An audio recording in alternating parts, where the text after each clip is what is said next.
जय श्री कृष्णा। राधे राधे भक्तजनों, आज आप सुनेंगे माँ तुलसी की पूर्ण फल देने वाली संपूर्ण कथाएं। इस कथा को सुनने से आपका घर में खुशी का भंडार भर जाएंगे। किसी गांव में एक ब्राह्मणी रहा करती थी। उस ब्राह्मणी का 3 बेटा 3 बहू थी। ब्राह्मणी छोटे से माँ तुलसी के पूजा करती थी।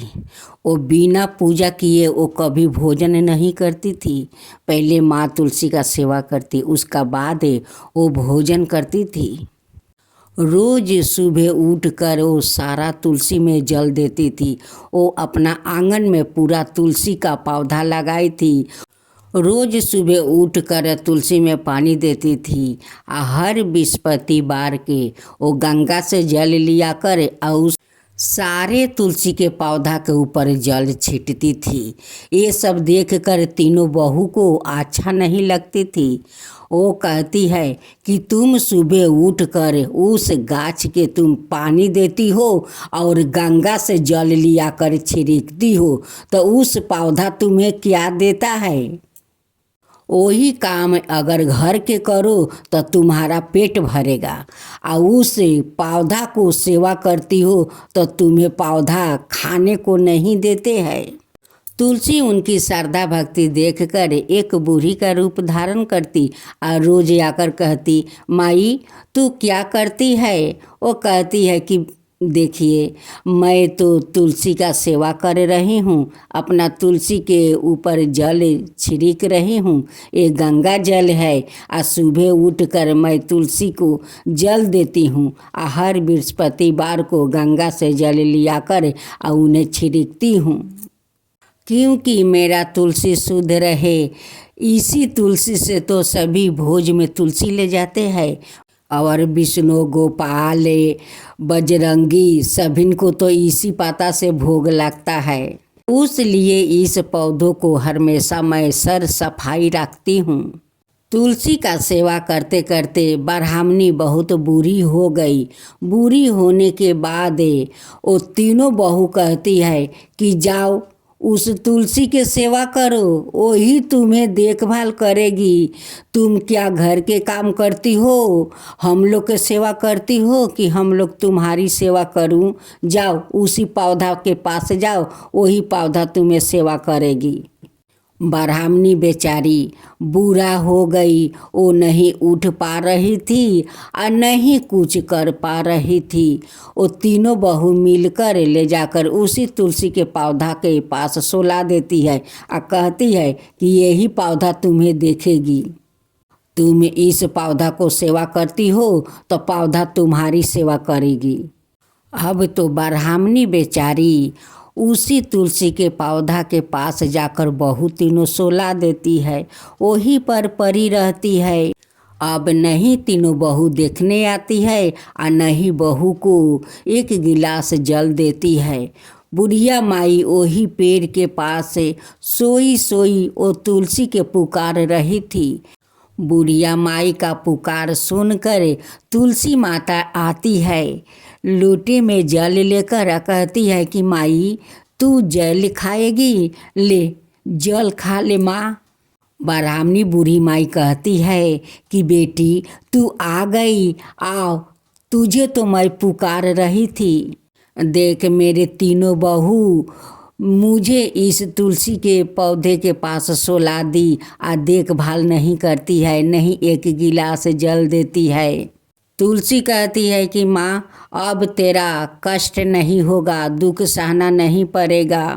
तुलसी माता बूढ़ी माई को वो जल पिला देती है। उसका बाद बूढ़ी माई का प्राण निकल जाता है।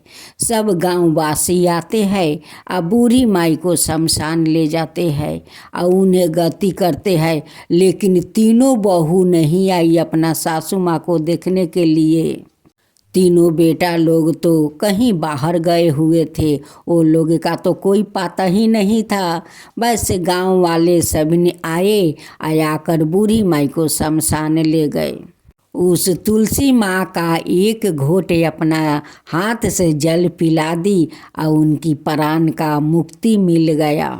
और ब्राह्मणी बूढ़ी माई का बैकुंठ मिल गया। तो हे माँ तुलसी, जैसे आपने अपने हाथ से उस बुढ़िया माई को जल पिया कर उनकी मुक्ति किया, वैसा ही सबका मुक्ति देना, सबका ऊपर कृपा करना। हे माँ तुलसी, सबका ऊपर कृपा करना। तुलसी माता की जय हो, तुलसी माता की जय हो। भक्त जनों, आज आप सुने तुलसी माता का सुंदर व्रत कथा। शकुंतला नाम की एक औरत थी, उनकी 2 बेटा और 1 बेटी थी। बेटी बहुत छोटी थी, बेटे दोनों बड़े थे। बड़े बेटा का शकुंतला तो विवाह करवा चुकी थी, लेकिन उनकी बड़ी बहू अच्छी नहीं थी। शकुंतला का बात बड़ी बहू नहीं सुनती और ना कोई भगवान का वो पूजा पाठ करती थी। शकुंतला का तो वयस हो गया था। एक दिन अचानक शकुंतला का ना जाने क्या हो गया, कांपते कांपते वो बेचारी अपाहिज हो गई। तब से शकुंतला वो बैसाखी पर चलती थी, बैसाखी उनकी सहारा था। शकुंतला अपना बड़े बेटा से कहती है कि मोहन, देखे मेरे जीवित रहते में तू सोहन का अच्छा लड़की देखकर शादी करवा दे। मैं भी चाहती हूँ कि सोहन का शादी हो जाए और उनकी पत्नी को देख लूँ तो मेरा मृत्यु हो। मोहन कहने लगा कि माँ, मैं तो अपना भाई के लिए लड़की देख चुकी हूँ, वो बहुत सुंदर है और सर्वगुण संपन्न है, वो पूजा पाठ करती है, मुझे पसंद पड़ गया, उसी लड़की से मैं अपना सोहन को शादी करवाऊंगी माँ। माँ पूछती है कि मोहन, उनकी घर द्वार कैसे है और उनकी अवस्था कैसे है। मोहन कहते हैं कि माँ, वो लोग गरीब है, उनकी एक ही बेटी है, वो बूढ़ा बाप को देखभाल करती है, कुछ थोड़ा जमीन है वो आदमी लोग के दे देते हैं, वही लोग गाड़ते हैं, आधा अन्न उन्हें देते हैं और आधा अनाज वो लोग लेते हैं, वही से उनकी संसार चलता है माँ। शकुंतला का बहू एक दिन सुन लेती है या सुनकर चुपके से उस लड़की का घर पहुंच जाती है और लड़की के पिताजी से कहती है कि आप तो अपना लड़की को मेरे घर में शादी देंगे तो दहेज क्या क्या देंगे। वो बूढ़ा बाप कहते हैं कि बेटी, मेरे पास देने के लिए कुछ नहीं है, मेरे पास तो ये मेरा बेटी है, मेरा बेटी सब कुछ है, यही मेरे सब कुछ है, इन्हीं को तो आपको घर में दे दूंगा।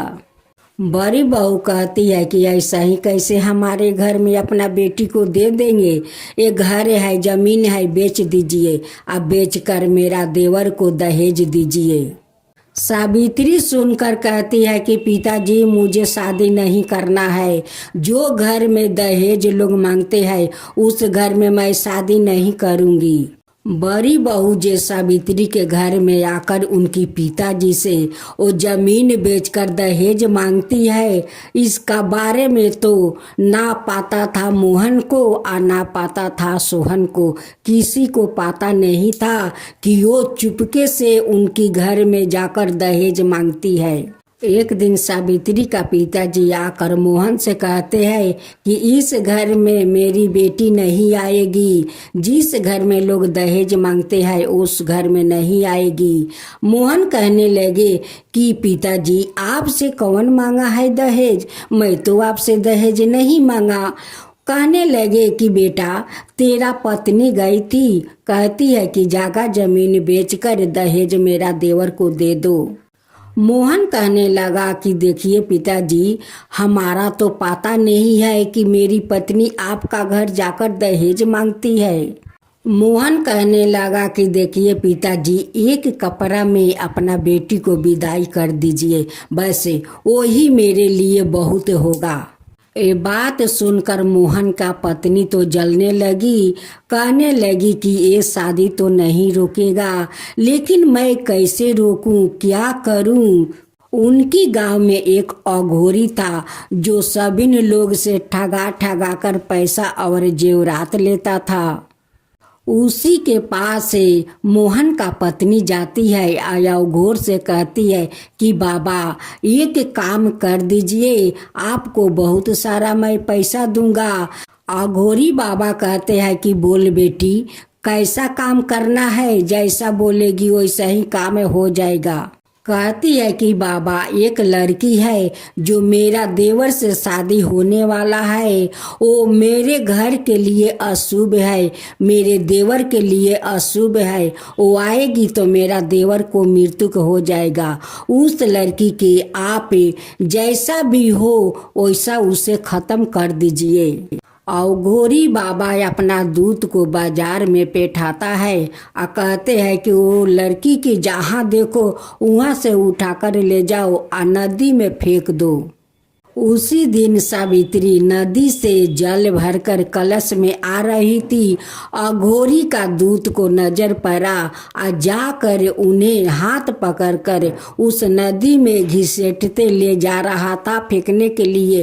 वैसे तो सोहन का नजर पड़ गया कि इसी लड़की से तो मेरा शादी होने वाला है, और ये शैतान लोग उस लड़की का नदी में क्यों फेंकने ले जा रहा है। सोहन जाकर उस लड़की को बचा लेता है और कहता है कि तुम अपना घर जाओ, नहीं तो ये बदमाश फिर से पीछा पड़ जाएगा। सावित्री अपना घर आ जाती है। मोहन का गांव में एक सेठ और सेठानी थी जो बहुत वो लोग धर्मात्मा थे, बहुत लोग का मदद करते थे। उन्हीं का घर मोहन जाते हैं और कुछ पैसा उधार लाते हैं। 2 दिन का मोहलत मांगते हैं कि मालिक मुझे कुछ पैसा दीजिए, मेरा भाई को शादी है, 2 दिन का बाद आपको सारा पैसा मैं लौटा दूंगा।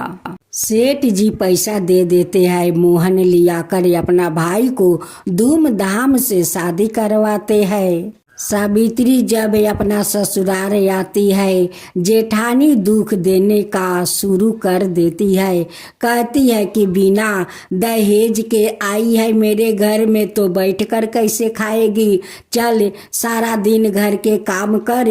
द्वार पर एक बैल है, उस बैल को तू चारा खिलाओ, चारी दो, पानी दे। सावित्री खूब सुबह उठती है, नहा धोआकर माँ तुलसी का पूजा कर लेती है। गौशाला में जाकर गौशाला साफ करती है, बैल को चारा खिलाती है, उसे नहलाती है। जेठानी कहती है कि देख अगर इस मिट्टी का घारा फूट जाएगा तेरा सर मैं फोड़ दूंगा। संभार कर गौशाला साफ करना, संभार कर बैल को चारा खिलाना, संभार कर कलश में पानी भरना। अगर कलश टूटा तो मैं तेरी सर फोड़ दूंगी। सारा दिन जेठानी अपना देवरानी से काम करवाती थी।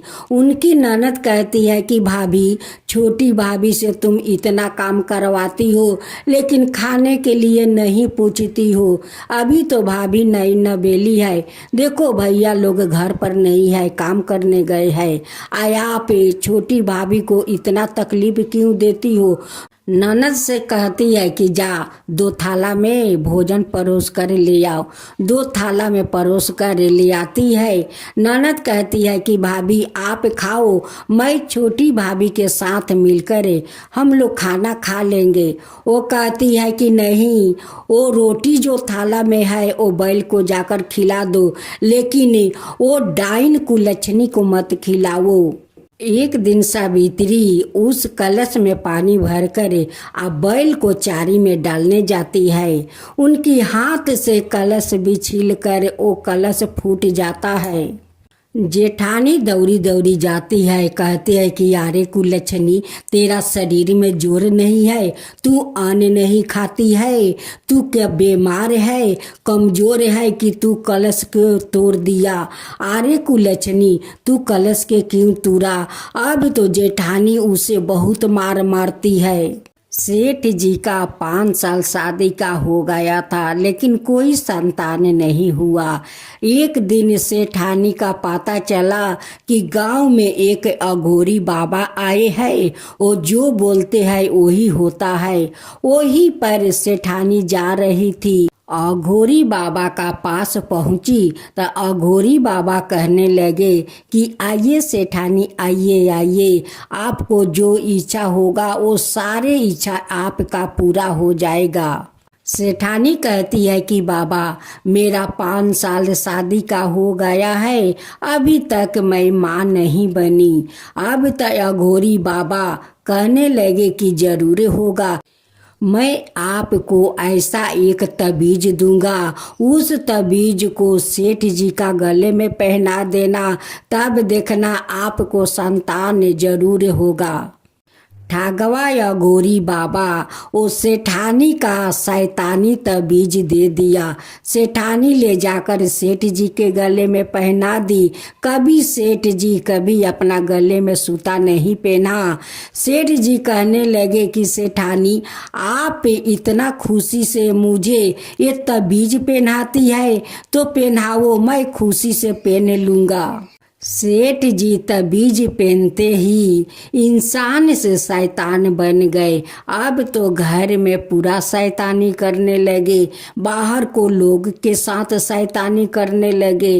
अब सारे गांववासी कहने लगे कि सेठ जी के क्या हो गया, काल तो अच्छे थे, आज क्यों ऐसे कर रहे हैं, सबके साथ व्यवहार खराब कर रहे हैं, सेठ जी को क्या हो गया।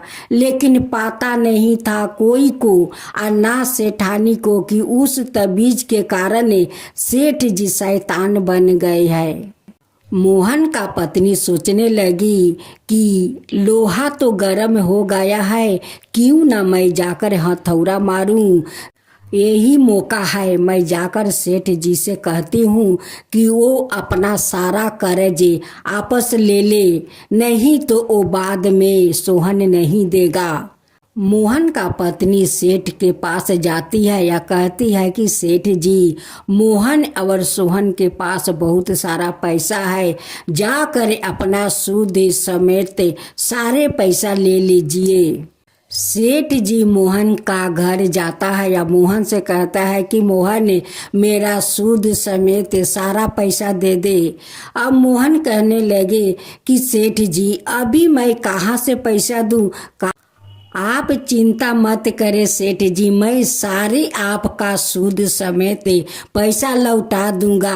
आपसे 2 दिन का मोहलत मांगी हूँ, आपका ठीक मैं पैसा सारा लौटा दूंगा, एक पैसा नहीं रखूंगा। सेठ जी कहने लगे कि हमें अभी पैसा चाहिए। मोहन कहता है कि अभी मेरा पास पैसा नहीं है सेठ जी, मैं आपको सारा पैसा दे दूंगा। तब सेठ कहने लगे कि ठीक है, पैसा नहीं है तो तेरा भाई का पत्नी तो है, उसे मुझे दे दे। अब तो मोहन और सोहन पूरा गुस्सा हो गया, कहने लगा कि सेठ जी आप इंसान हो, आप तो धर्मात्मा हो, आपको तो सब लोग भगवान मानते हैं, लेकिन आपको आज क्या हो गया है कि ऐसा अशुभ बात करते हैं। सावित्री सारा गहना अपना पति को देती है या कहती है कि सेठ जी को दे दीजिए। सेठ जी सारा जेवरात लेकर अपना घर चले जाते हैं। यहाँ पर मोहन का पत्नी तो अब बहुत झगड़ा करने लगी, कहने लगी कि ये गहना सारे तेरा बाप दिया है, तेरा तो भिखारी बाप है, दहेज में तो फूटी कौड़ी नहीं दिया, ये सारे जो गहना अपना पति को दिया है कि सेठ को दे दो, ये जानती हो ये सारे गहना मेरा है, सारे जेवरात मेरा है और तू दे दिया सेठ को। अब तो सोहन कहने लगे कि भाभी देखिए आप इस जेवर के बारे में चिंता मत कीजिए, मैं आज ही बाहर जाऊंगा कमाने और कमा कर आऊंगा और सारा आपको गहना छोड़ा कर ले आऊंगा, भाभी आप चिंता मत कीजिए। सोहन बाहर जाता है कमाने, रास्ते में अघोरी बाबा का दूत उन्हें देख लेते हैं। देख कर जाकर सोहन को इतना मार मारा, इतना मार कि सोहन दोनों आंख से अंधा हो गया और उसी रास्ता में बेहोश पड़े थे। कुछ गांव के लोग देखा तो आकर मोहन से कहता है कि आपका भाई तो बेहोश रास्ता में पड़ा है। मोहन जाता है, अपना भाई को घर ले आता है। इधर मोहन के पत्नी चिल्लाने लगी, कहने लगी कि जब से एक कुलच्छनी आई है तब से मेरा घर में कुछ ना कुछ होता है। मेरे घर में अशुभ होता है, शुभ नहीं होता है। ये मेरे घर के लिए ये अशुभ है, मेरे देवर के ये कुलच्छनी अशुभ है। मेरे देवर को देखो, आते आते खाने पर तैयार हो गई। देखो मेरा देवर को क्या हालत हो गया। सावित्री माँ तुलसी के पास जाती है या कहती है कि माँ तू मुझे अशुभ क्यों बनाया माँ? मैं ये घर में आते आते अशुभ बन गई हूँ। आज देखो मेरा पति अंधा हो गया है, उनकी हालत कितना खराब हो गया है माँ।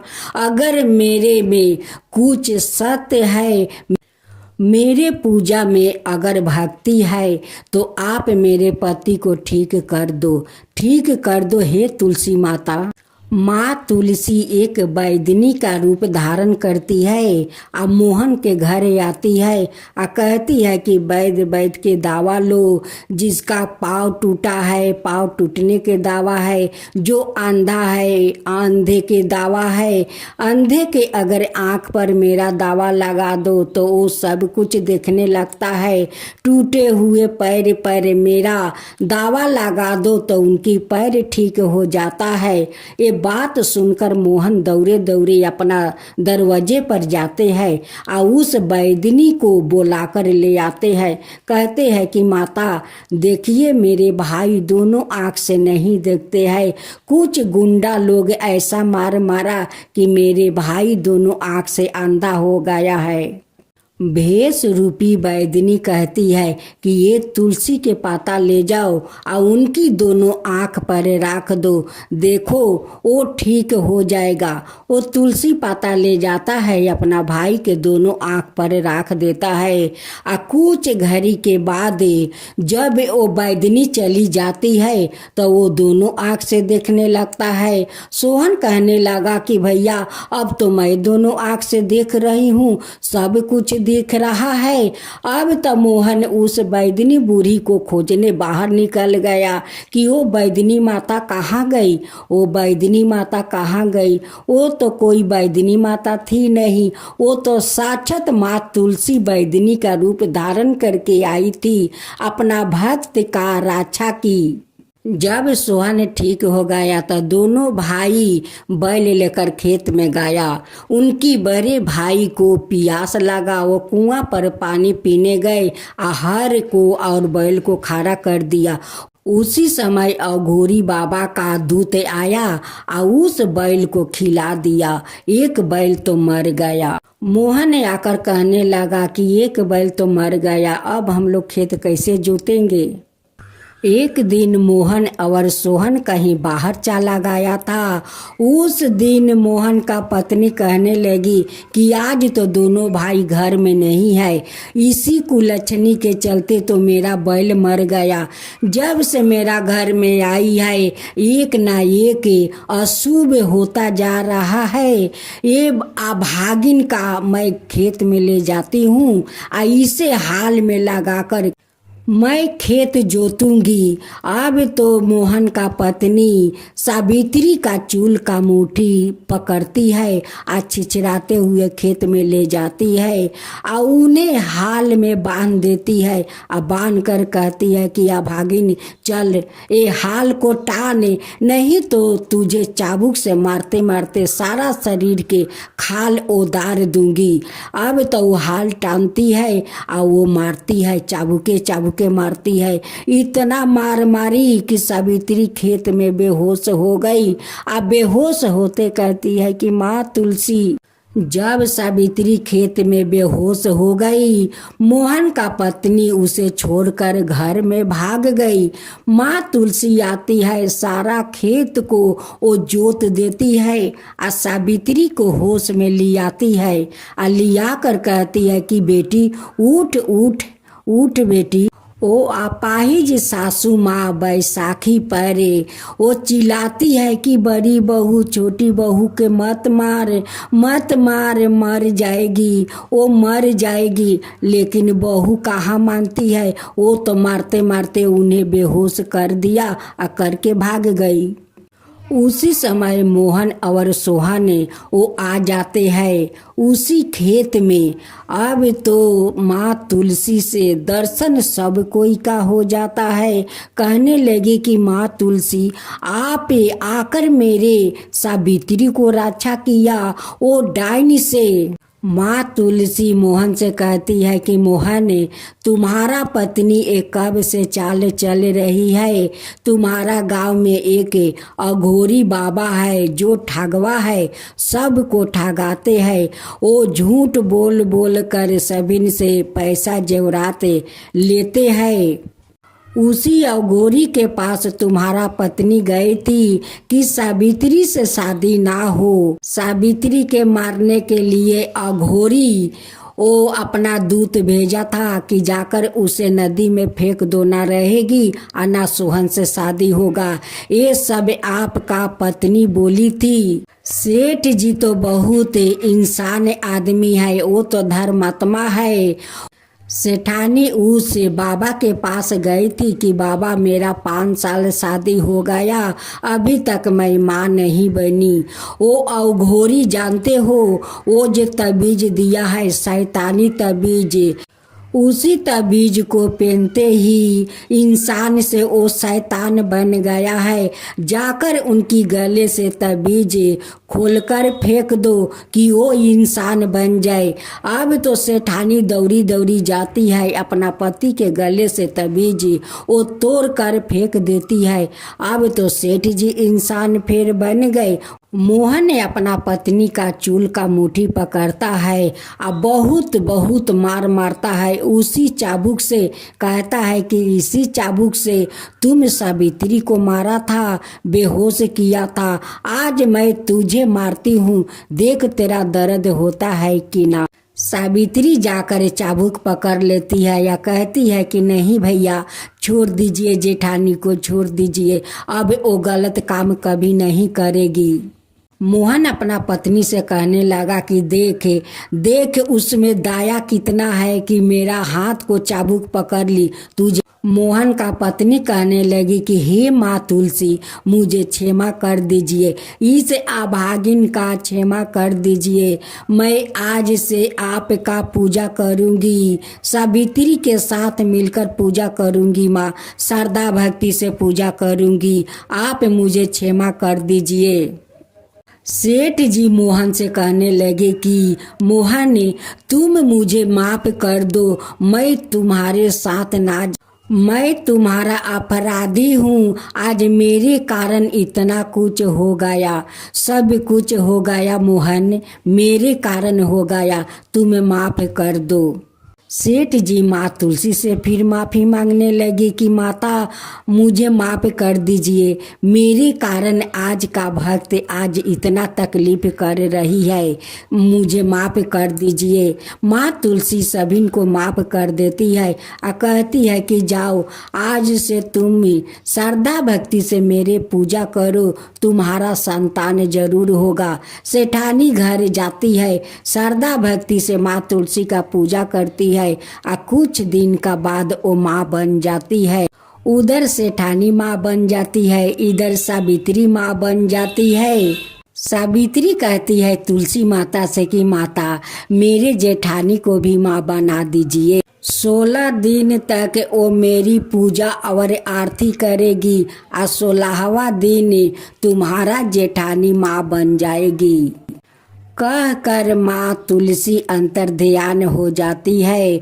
अब सब लोग मिलकर माँ तुलसी का जयकारा करने लगा कि माँ तुलसी की जय हो, माँ तुलसी की जय हो। सभी गांव वासियों अपना अपना घर में माँ तुलसी को पूजा करने लगा, आरती करने लगे। तुलसी माता की जय हो, तुलसी माता की जय हो।